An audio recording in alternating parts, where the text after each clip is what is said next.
Hey YouTube, Frogtoad.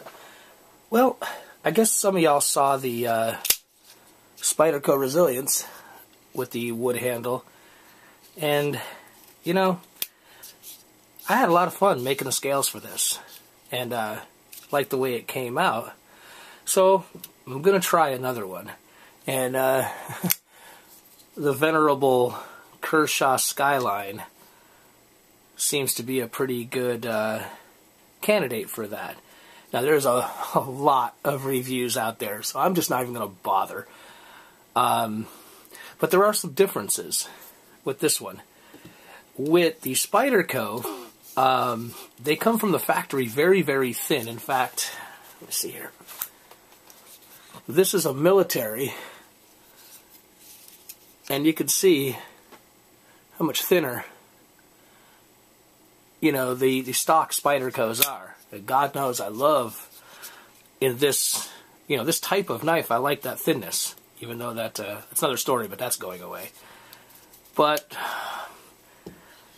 you know, with the wood, I wanted a little bit of overkill, and I wanted something that would fill the hand, which this really does. It's not a whole bunch thicker than stock, but just enough where it actually feels, you know, a little bit better to me, especially for an everyday use, where weight, okay, isn't that big of a deal.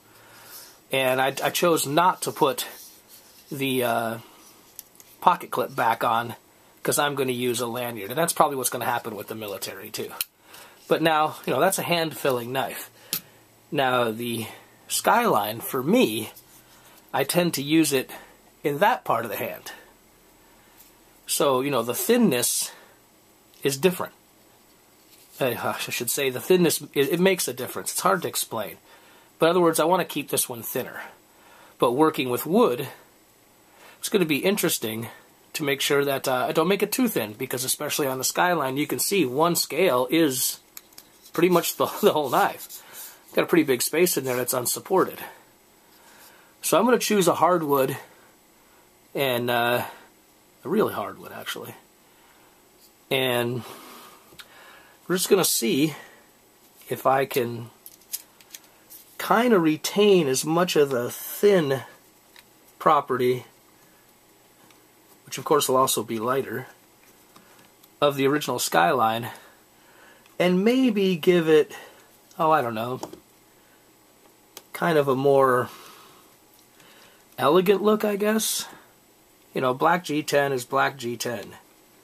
And while I like tactical as much as the next guy, you know, on an inexpensive knife like this especially, I think it'd be kind of cool to, I don't know, to gentleman it up a bit and see if I can find a wood that's strong enough to do what this does, but yet, you know, gives it more of a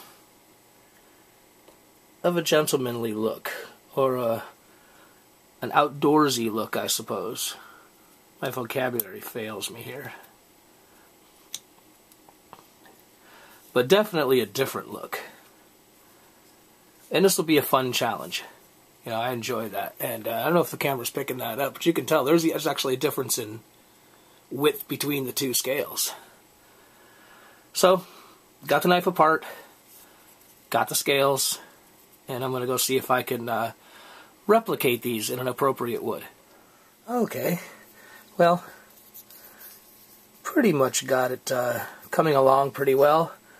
I'll do the tuffthumbz thing here. This is what it came out like. That's an English walnut. I was going to go with the Osage, but this, to me, just really set off the look of the blade. But, you know, it wasn't without some challenges.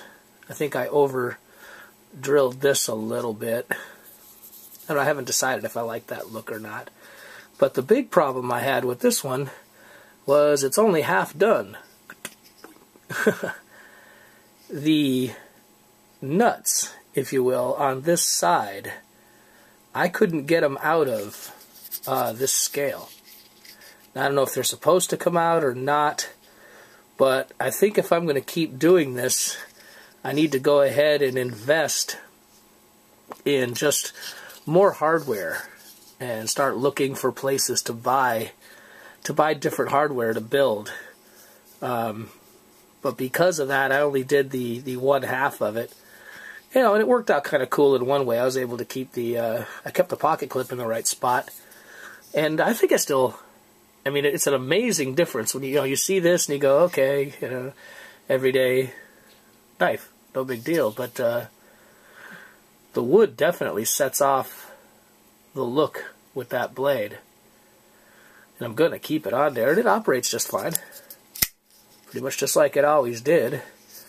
No discernible change in the weight, and it, just works.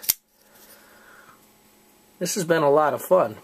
And while I was doing this, I got an email message. I made a deal with a YouTuber for a couple more of the inexpensive kind of knives that I can afford to do this with. I'm certainly not going to mess about with knives of this caliber until I've done quite a few here.